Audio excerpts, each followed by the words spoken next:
과거 속 오늘엔 어떤 일이 있었을까요? 영상으로 떠나는 라떼뉴스 여행. 영상실로 오늘 안녕하세요. 아나운서 조진혁. 아나운서 이은솔입니다. 아, 은솔 씨 이거 아시죠? 이투더 은투더 솔. 조투더 찐투더 혀! 제가 맞춰드리긴 하는데 이 우영우 드라마 끝난 지가 언젠데요, 선배님? 아니 저처럼 뒤늦게 다 몰아서 정주행하는 사람도 있단 말이에요. 아니요. 인싸의 태도가 아닙니다. 아, 그래요? 네. 아싸다 이거예요? 이 드라마 즐겨보셨어요, 선배? 그럼요. 저 나중에 마지막에 이제 좀 몰아서 보느라고 좀 푹 빠져서 살았는데 은솔 씨는 어때요? 저도 너무 푹 빠져서 봤지만 제가 요즘 제일 빠져있는 건 아무래도 영상실록 오늘 애니죠. 그럴 줄 알았다. 참 잘해요. 네. 자, 우리 홍보 요정 이은솔 아나운서 정말 많이 사랑해 주세요. 네, 그럼 오늘도 기다리고 기다린 과거 여행 함께 출발해 볼까요? 네. 그럼 과거 속 오늘엔 어떤 일들이 있었는지 함께 보시죠.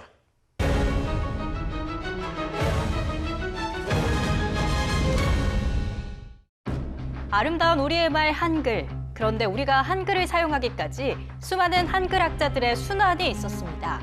1929년 조선어학회는 조선어 사전 편찬회를 조직하고 우리말 사전인 큰 사전의 편찬을 진행했습니다.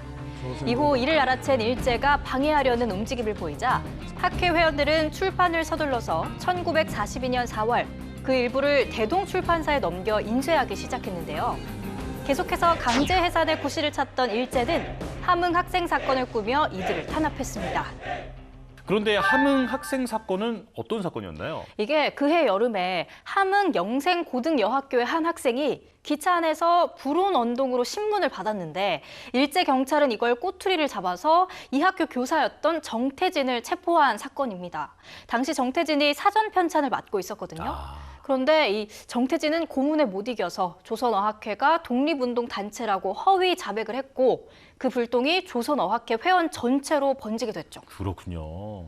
그리고 1942년 10월 1일 조선어학회의 핵심 인물들이 일제의 치안유지법 내란죄로 검거되는 조선어학회 사건이 발생했습니다. 당시 검거된 11명의 핵심 인물들은 함경남도 홍원으로 압송됐고 다음해 4월 1일까지 총 33명이 검거되면서 끔찍한 고문을 당했습니다. 그중 이윤재와 한징은 심한 고문과 추위, 배고픔으로 옥에서 생을 마감했습니다. 정말 뜻깊은 일을 하다가 돌아가셨군요.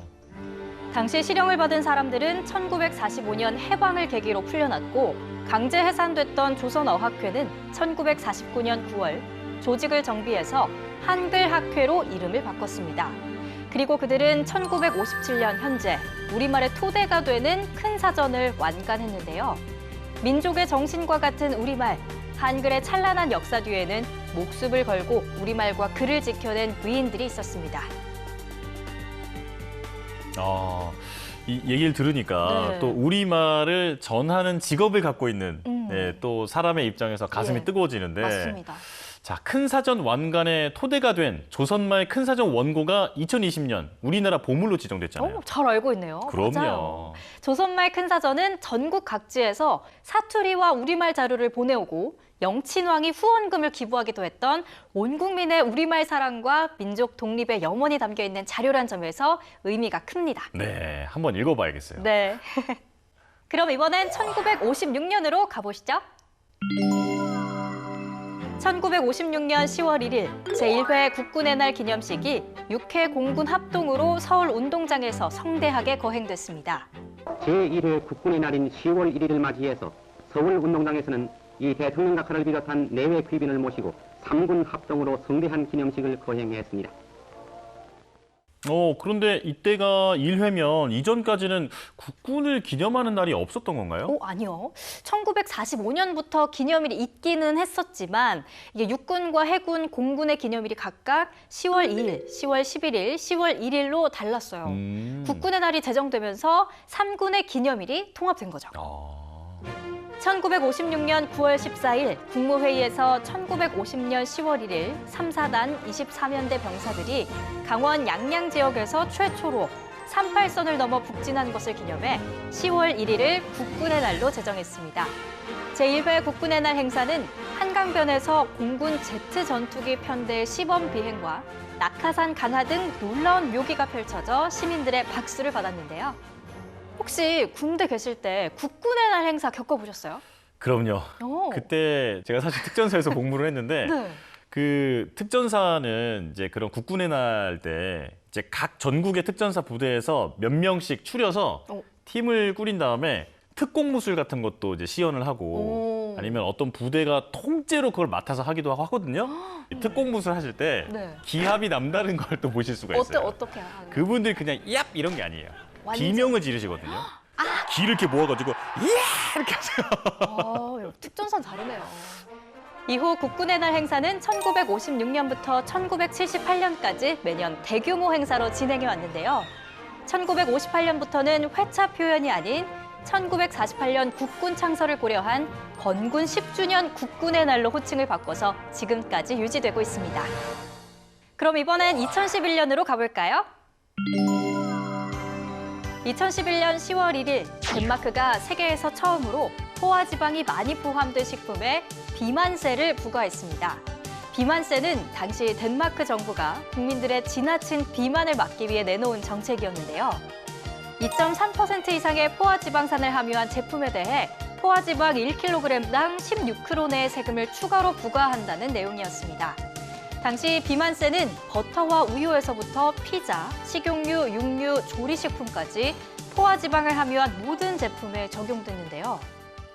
지금은 비만세에 대해서 사실 뉴스에서도 여러 번 나오고 해서 좀 익숙하게 느껴지기도 하지만 이 당시에는 세계 최초의 적용이었기 때문에 그 관련 식품업 종사자들의 반발이나 소비자들의 반발도 심했을 것 같아요. 맞아요. 그리고 일부 학자들은 이 덴마크 정부의 비만과의 전쟁이 관역을 잘못 정했다고 지적하기도 했다고 해요. 당시 비만세의 대상이 된 식품들보다 소금과 설탕, 정제된 탄수화물이 건강에 더 나쁘기 때문에 여기에 대한 정책이 나와야 한다 이렇게 주장을 했고요. 아, 그렇구나. 당시 일부 소비자들은 앞으로 나타날 가격 오름에 대비해 해당 상품의 사재기를 시작했고 일부 생산자들은 비만세를 관료들에 의한 악몽이라고 비난하기도 했는데요. 결국 1년 뒤 시행된 여론조사에서 국민 70% 이상이 비만세에 부정적인 평가를 내리면서 세계 최초의 비만세는 폐지됐습니다. 비만세는 당류 섭취를 제한하는 설탕세와 결이 비슷한데요. 세계 최초 비만세는 폐지가 됐지만 2016년부터 세계보건기구는 설탕세 도입을 세계에 권고하고 있고 현재 세계 42개 국가에서 국민 건강 목적으로 설탕세를 포함한 비만세를 부과하고 있습니다. 아, 그렇구나. 이게 이렇게 일반화가 되어 있는 그 세금이었군요. 그렇죠. 자, 요즘 탄산도 사실 제로가 트렌드잖아요. 윤솔 씨는 비만세 혹시 찬성하시나요? 아니요.